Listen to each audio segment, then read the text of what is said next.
Bright future academy Sonipat में आप सभी का एक बार फिर से स्वागत है। देखिएगा, आज हम हिंदी की दूसरी वीडियो लेकर के आए हैं। जो हमने लास्ट वीडियो की थी उसमें हमने हिंदी के जो टॉपिक हैं जिसमें हमने अल्प प्राण किया था। ठीक है, इसके बाद हमने वर्ण के बारे में सब कुछ जाना था। वर्णमाला में वर्णों की संख्या कितनी होती है इसके बारे में जाना था। तो अब जो दूसरी वीडियो है इसमें हम अल्प प्राण, महाप्राण, घोष, सघोष और जो आपके उच्चारण स्थान हैं के आधार पर जो पूछे जाते हैं, जो सपर्श व्यंजन होते हैं, उष्म व्यंजन होते हैं, अंतस्थ व्यंजन होते हैं, पार्श्विक है, लुंठित है, इन सभी के बारे में आगे देखेंगे।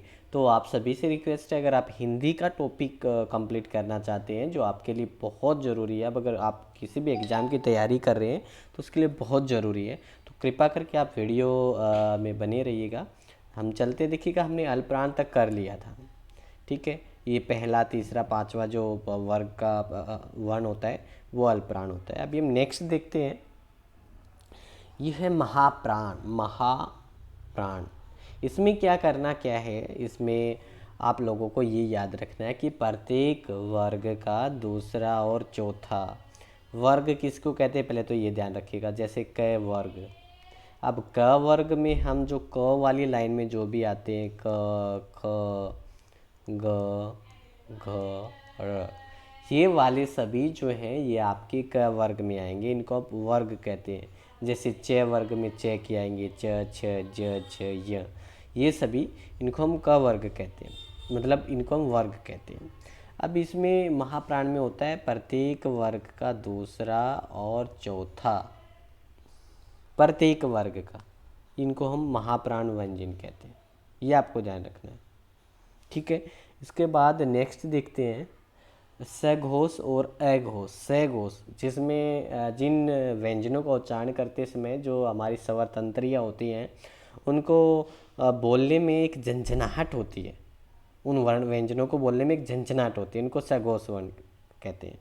और जिनको बोलने में झंझनाहट नहीं होती है उनको अघोष कहते हैं, ये आप लोगों ने देखा। इसके बाद नेक्स्ट है घोष को ही सघोष भी कहा जाता है, ये भी आप लोगों को देखना है। घोष को ही सघोष कहा जाता है। एक्चुअल में कई बार कन्फ्यूजन हो जाता है कि घोष और सघोष अलग है, लेकिन घोष और सघोष सही है, दोनों एक ही चीज़ हैं, लेकिन अघोष अलग है। देखिएगा, अब अघोष में कौन सा है, पहला दूसरा, पहला दूसरा, प्रत्येक वर्ग का पहला और दूसरा वर्ण जो है वो अघोष है, और बाकी के जो तीन बच गए हैं, तीसरा, चौथा और पांचवा, ये घोष है। अघोष में आपके स, स ये भी आते हैं, और इसमें यर, लव, ह ये भी आते हैं। अब देखिएगा, हमने अल्प प्राण किया है, हमने महाप्राण किया है। महाप्राण, हम लोगों ने अल्प प्राण भी किया है।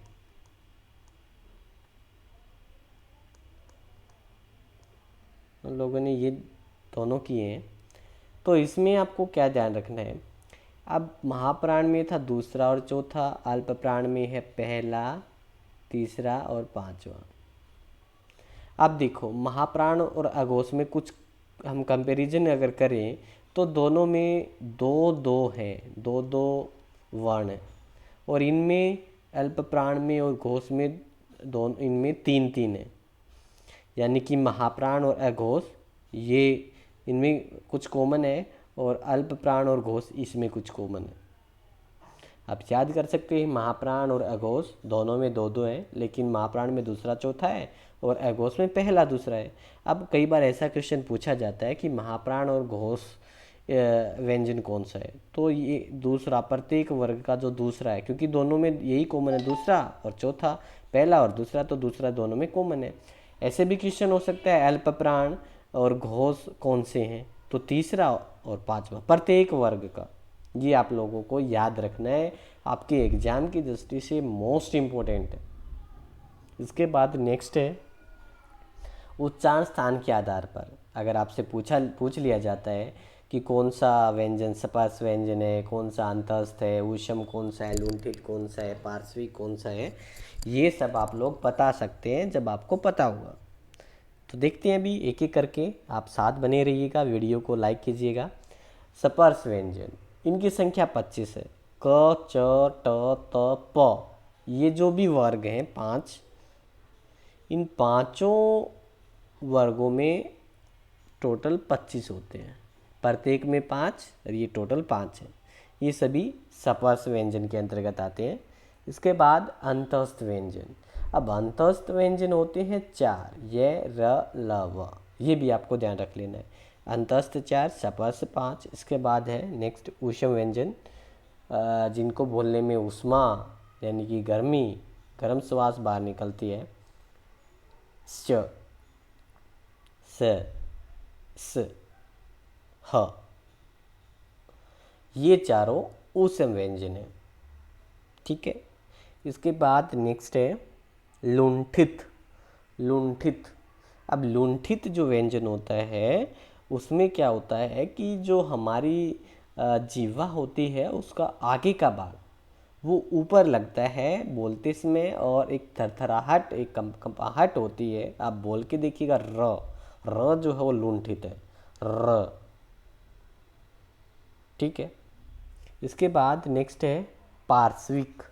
पार्श्विक क्या होता है, इसमें ल जो वर्ण है वो पार्श्विक व्यंजन है, लेकिन इसमें बोलते समय आपको ये ध्यान रखना है कि इसमें जीवा का अगला भाग ऊपर लगता है, लेकिन कंपाहट इसमें नहीं होती है, जैसे र में होती है इसमें नहीं होती है। इसलिए लुंठित जो है वो र है और पार्श्विक जो है वो ल है। ये आप लोगों को ध्यान रखना है। देखिएगा आपसे क्वेश्चन इनमें से ज़रूर पूछा जाएगा। आप वीडियो को दोबारा भी देख सकते हैं, लेकिन आपको ये टॉपिक क्लियर कर लेना है। व्यंजन का सपर्श, अंतस्थ, ऊष्म, लुंठित, पार्श्विक, ये सब कंप्लीट कर लेना है। घोष कर लेना है, सघोष, अल्पप्राण, महाप्राण। ओके। आपको वीडियो पसंद आए तो प्लीज़ शेयर ज़रूर कीजिएगा, वीडियो को प्लीज़ शेयर कीजिएगा अगर आपको वीडियो पसंद आता है तो।